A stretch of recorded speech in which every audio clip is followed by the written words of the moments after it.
welcome back to the channel. I hope you're having a great day, a blessed day, and getting 1% better than yesterday, and breaking free from anything that's holding you back from having the best day ever and becoming the best version of yourself.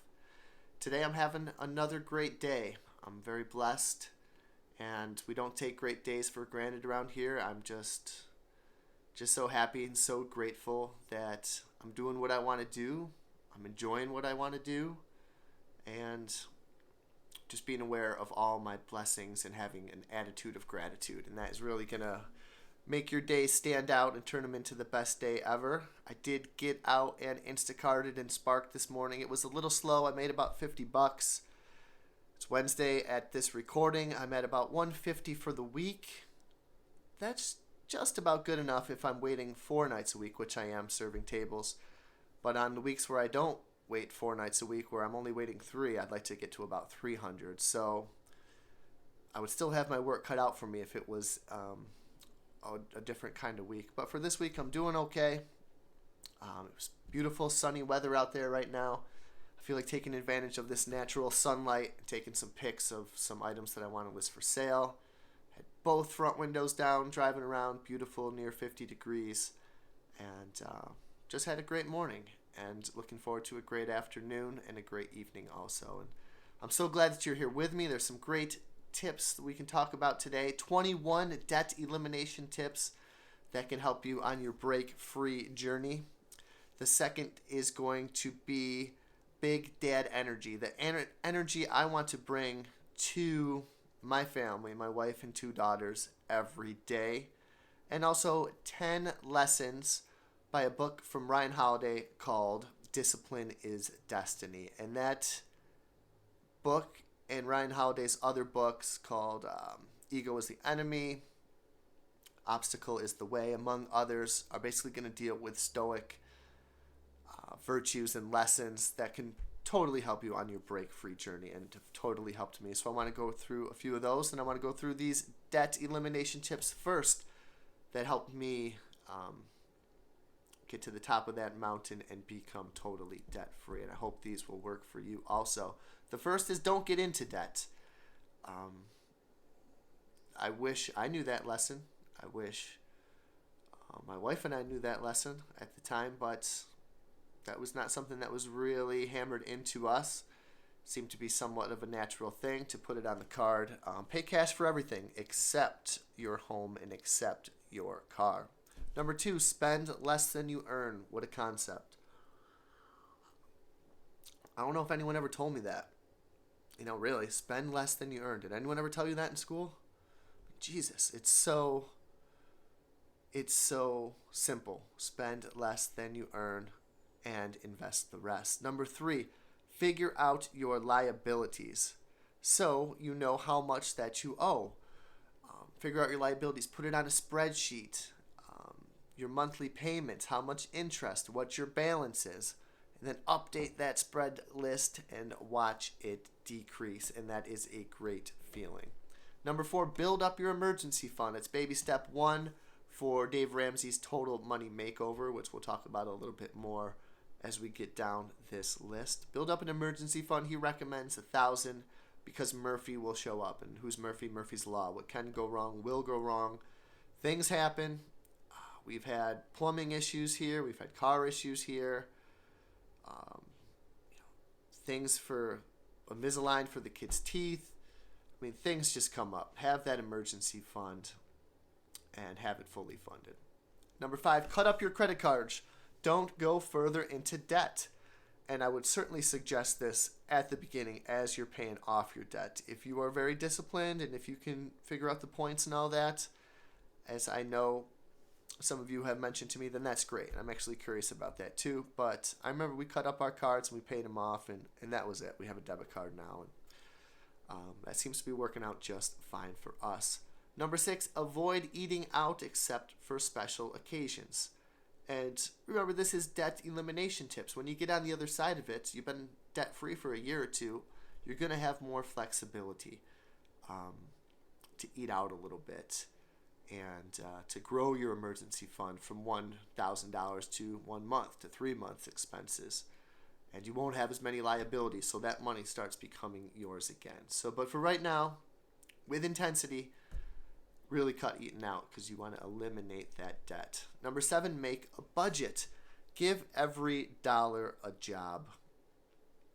That's huge. You gotta have a budget and track your spending. Know where it's going and give each dollar a job. Number 8, debt snowball reduction. This is a method that Dave Ramsey suggests. This is a method that my family has used. It's where you pay off the smallest balance first. If you have, say, five credit cards, you pay off the smallest balance first. A mathematician or an economist might tell you to pay off the highest interest rate first because that is actually costing you more money. But a lot of people recommend the debt snowball because it's more of a psychological thing where you pay off that one debt and it's gone, and then you can roll it over into the next smallest, and then everything you got from that into the next, to the fourth, all the way up until you get to the highest, and then the snowball's going, you're feeling good, you're seeing progress, and that has worked for us, and it was really nice to do that debt snowball. Number 9, be on the same page as your partner. Massive one. We were not on the same page for a few years. When we first started getting married, we had our own little things that we paid for. I might have had my head in the sand to our debt, and we weren't necessarily as good of a functioning unit, as good of a team as we could have been. That can break up marriages, and that can break up partnerships. And I remember being kind of surprised and shocked, but thought I handled it really well. I saw Dave Ramsey's blame yourself. You had your head in the sand. You put everything on her, saw other people in the same situation. And that's the approach I took. We sat down. We figured out a plan through tears and through long, hard days of grinding, and we accomplished it. And not only that, we became even more on the same page, even more of a tighter knit unit, closer, working together, team. And she got on to even more of my wild ideas, like trying to save 50% of our income. Once you start getting out of debt, you can step up from Dave Ramsey into starting to pursue financial freedom. And it's really just math and savings rates. And, if you save 50% of your income for X amount of years, you're going to be financially independent, financially free. And even if you never get to that point, the benefits of financial independence are tremendous, and that's kind of what we talked about on the last video. Number 10, read some books. Total Money Makeover, Your Money or Your Life, The Simple Path to Wealth, life-changing book for me. And Rich Dad, Poor Dad was probably one of the first financial books that I read, along with The Richest Man in Babylon. I'll try to link those below. But get hyped up about that. Read that stuff. That became... those authors became my heroes. I remember I had a quote, I don't know if it was in a journal, but my heroes used to be drunken rock stars, and my heroes turned into financial all-stars. And I thought that was kind of cool, and thank God. I tried to emulate those financial all-stars instead of the drunken rock stars. Number 11, change is difficult, but don't give up. It's not the easiest thing to do in the world, but I promise you it's so worth it. It is so worth it. Do not give up. I know it's hard. Number 12, stop spending. You don't need the most expensive new gadget, the most expensive new car, phone. If you can get a $200 phone instead of a $1,000 phone, do it. If you with your car expenses, you don't need the most expensive new cars, new toys. Just stop spending. Put that money towards your financial future and for your debt reduction. Number 13, praise yourself for your milestones, but praise yourself without spending. You should be really proud of yourself when you get that. I remember being so happy getting the debt down to $99,999. I mean, that was huge, and we had a ways to go just to get there. And I remember thinking, let's just go crazy. After everything was paid off, all the credit cards, all the student loans, all the cars, and then it was just the mortgage. All right, who would try to do a crazy thing like that and pay their mortgage off? And I remember it was at 105 or 110, And we just attacked it. And I'm like, all right, let's just get it under 1,000 or under 100,000, and we'll be good. We'll be good from there. We got it to 99, and we celebrated. And I said, damn, I'm taking this thing out. And I just started flipping records and delivering groceries and saving all I could, and stopped my spending, and I committed to that change, and it worked out. Number 14, change yourself, change your identity, change your behavior, change your attitudes. You're not a person who spends more than they have anymore. You're a person who saves. You're a person who's frugal. And along with that, you're a person who is going to start being happier and less stressed and less anxious. And along with that, you're going to be a person who starts to move and starts to take action and starts to get healthier. And you're going to be a person who starts to want to have the best day ever and starts to want to turn into the best version of yourself, because you could have no debt. But if you're stressed and unhappy and anxious and with poor habits, and you're not getting enough sleep, you're just a mess anyways. Health is wealth. That's the number one thing. And that's a benefit of financial independence. It all comes together. Number 15, be realistic. It took years for you to get into debt. It's going to take time. It's going to take years to get out of debt. You can do it quick. I think we crushed it pretty fast once we got the ball rolling, but sometimes it's going to take a lot longer than a couple years. Be patient. Even a 10-year plan is astounding, and it's never too late to start. You'd be surprised once you get that snowball rolling how it kind of just takes off, and you get more motivated to pay off your debt, and you start finding new solutions to pay off your debt. Number 16, cut what isn't truly necessary. Things we cut: cable TV, satellite radio, eating out, especially eating out for lunch. That's a big no-no. Coffee every day. People talk about the latte effect. And I think there's two sides to the story. Like, the big three is what's truly going to help you pay off $100,000 plus of debt: your housing, your cars, and your food. It's not going to be the $3 that you save from Dunkin' Donuts every day, but that stuff does add up. So definitely be mindful of that. And we cut out going to get coffees for a long time. It wasn't a part of our routine anymore. And as you guys know, I love Dunkin' coffee, and so does my wife. And then you pay it off, and you're debt-free for a couple years, and you can start getting a couple more guilt-free coffees. It becomes a little bit easier. But be cognizant of the big three and be cognizant of the little stuff. Number 17, have a long-term vision, 5, 10, 15 years. Debt reduction takes time. I had a plan, 50, even 55, to be retired without debt. A 10-year plan of still waiting tables and having my debt paid off by then. But now that we paid it off even earlier, I have flexibility to have a night or two off from waiting tables and work part-time during the day, and it all equals out, and we don't have as much expenses. So keep that long-term vision. It's not going to happen overnight. Number 18, cut down on TV. First of all, it's going to help your urge to purchase stuff, although I've never been one to be too influenced about the TV advertisements, but I'm certainly influenced by other things, collecting weird stuff. But it also, cutting down on TV time is going to make you more productive. It's going to clear up your head for more ideas on how to cut down debt. I'm not sitting home every morning watching TV. I'm out there side hustling. And I used to sit home every morning and watch TV before work, because that's what people did at night, right? Because I work days, so I watch TV, or I work nights, so I watch TV during the day. And people would ask me, what do you do all day? And I go, the same thing you do at night, But once I got out of that mindset and found a purpose and a passion and turned the TV off and got a second job, a part-time job, a side hustle, multiple side hustles, my life started to change for the better. Number 19, move to a smaller space. Move closer to work. That's number one of the big three.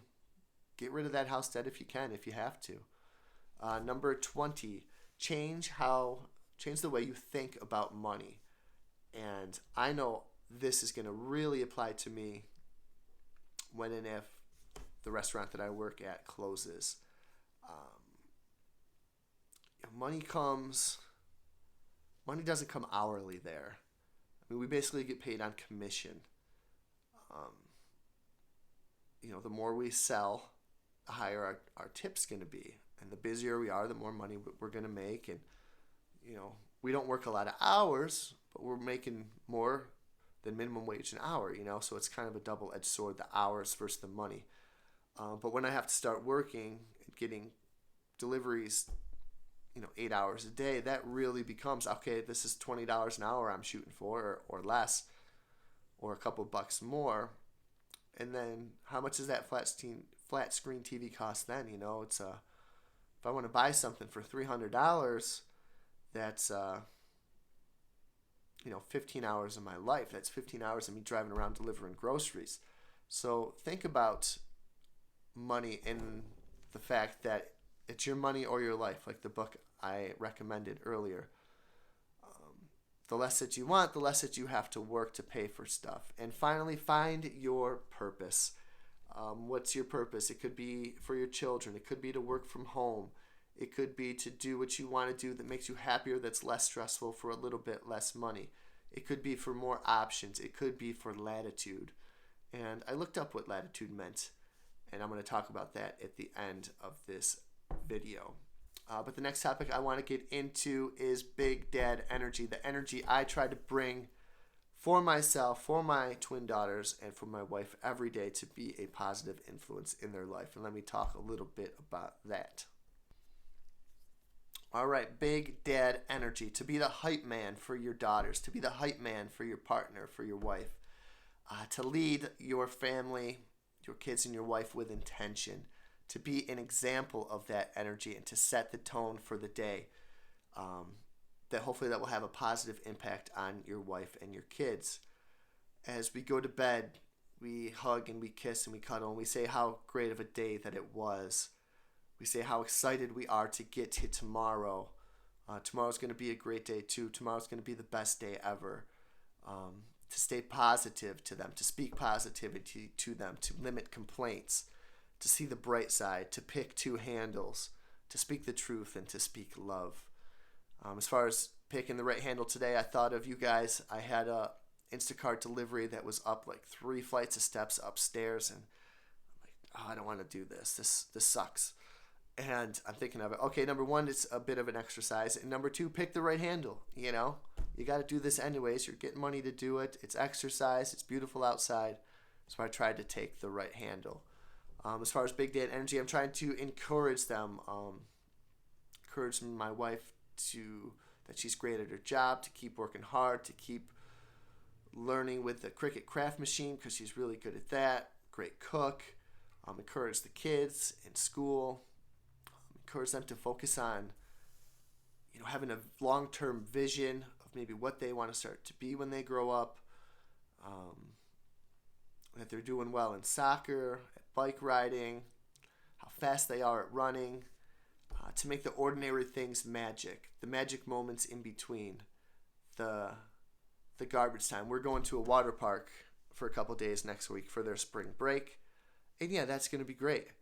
But what about the days leading up to that? What about from tonight on? Do we just cross out days on a calendar? No, we try to have the best day ever. We're going to laugh. We're going to joke, we're going to play, we're going to race when I go pick them up from school and race home from the corner, and they're going to crush me, and I'm going to tell them how fast I used to be. They'll laugh at me when I dance and when I sing with my guitar and make up silly songs and tell them jokes. And also the Big Dad energy I got to bring is to take care of myself, so I continue to have that energy, both mentally, physically, spiritually, emotionally, every day, because there was a time when I didn't have those 4 things, and I really had to fake it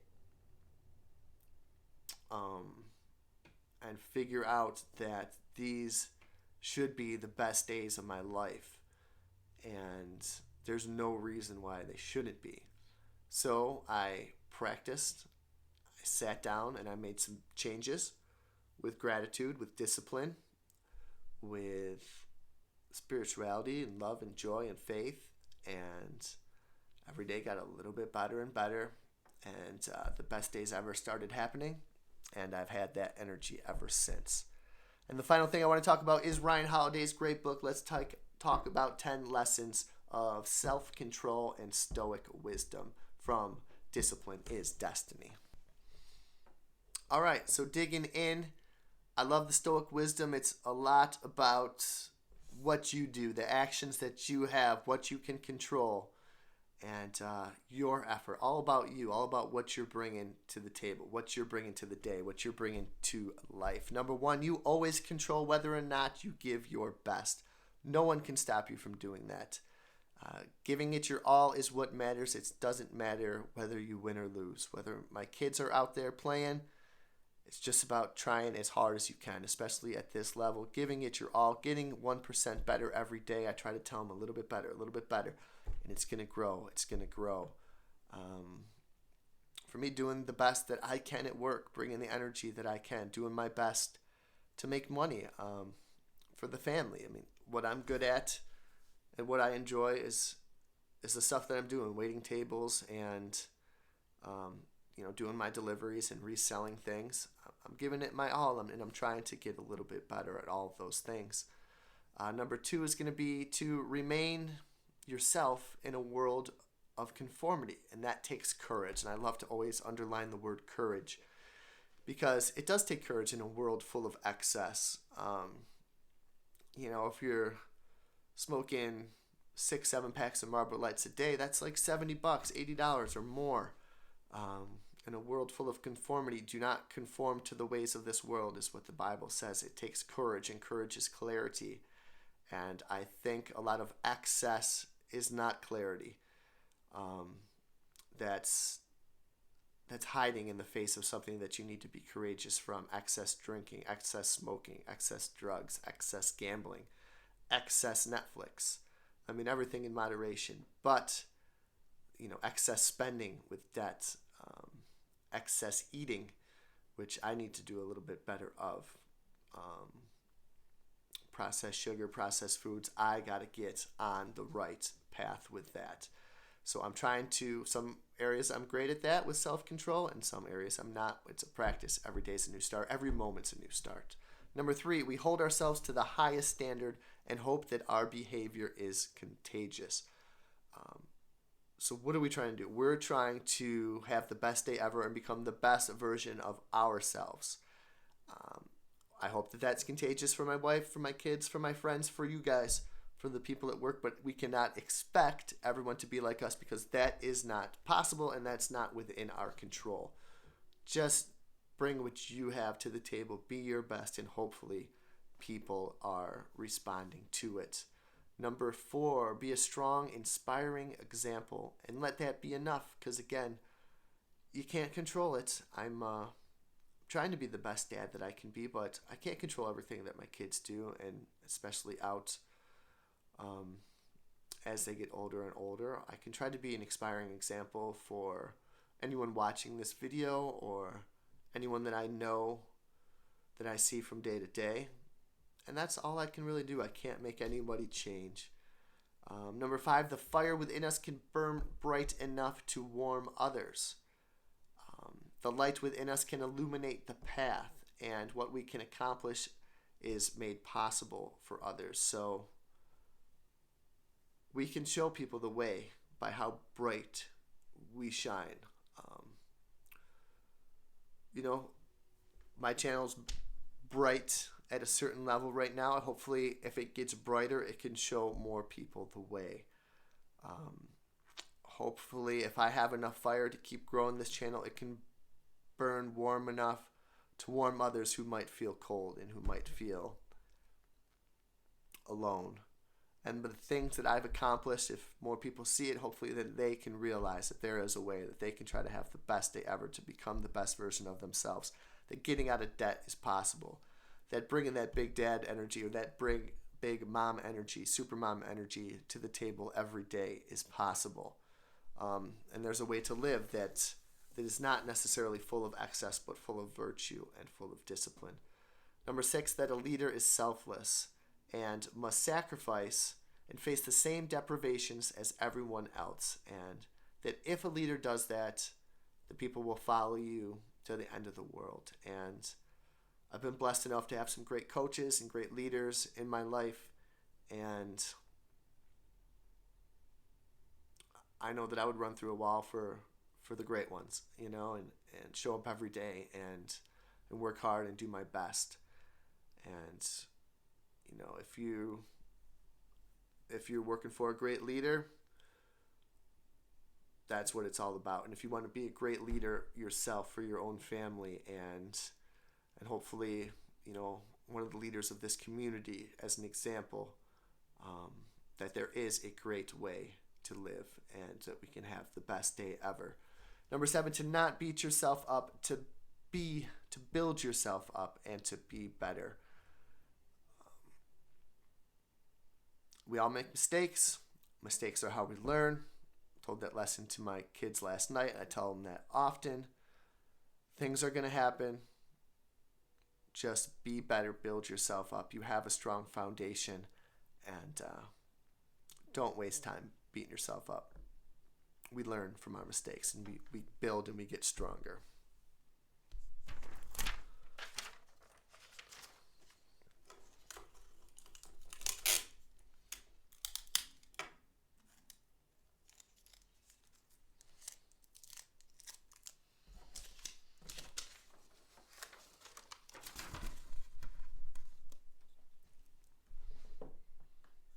Number 8, hope is important, but it's not a strategy.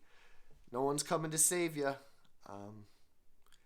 You can hope that you're going to have a dignified retirement, but without making some choices, it's not going to be that great. You can hope that you are going to be healthy when you get older, but without the strategy to become healthier, it's not going to be. You can hope that things are going to work out, but hope is not a strategy. It is important, but it's not a strategy. You got to take action. Number 9, retreats are only temporary. I love this one. They buy us time until we can take the offensive and courageously, underline the word courageous, attack in pursuit of our victory.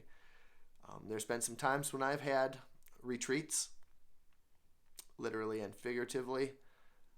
The most recent one was dropping out of nursing school. I'm not going to say I failed out because I was passing. I could have stuck it out, but it just wasn't meant to be for me at that time, unfortunately, for better or worse. But I somehow, luckily, came out of it much better shape. I'm very much at peace with it. I would think that would be such a great job. I think it would be cool. I'm just totally happy where my life is right now. And I remember the moment, and I've talked about it a lot. I was just laying on my bed, and I was sad because I wasn't going to really go to school again. Not that there's ever too late for that, but boy, I had been in and out for a little while, and I'm thinking that's my last shot here to really learn. And then I just started thinking about learning about finance and frugality and personal development and self-control and self-improvement and spirituality and side hustles, flipping, and all of that stuff started falling into place, and being actually happy and having a working philosophy of how to be happy, not just the luck of the day or the roll of the dice or the weather or what was going on that day or if it was the weekend, but truly being happy day in and day out in the ordinary moments and making magic moments of the moments in between. That's when I went back on the attack and took some victories. And finally, a person who lives below their means has far more latitude, I love that word, than a person who can't. And I underlined the word latitude. And what does latitude mean? It means freedom of choice, to change course and to have options. And that's what we're doing here. We're breaking free, and none of it's going to be possible if you cannot live below your means. So live below your means. Take those 21 debt reduction tips, apply them to your life. Get some big mom energy going. Get some big dad energy going. Break free. Like, share, subscribe the video. I hope you're having a great day, and I'll talk to you soon. Break free.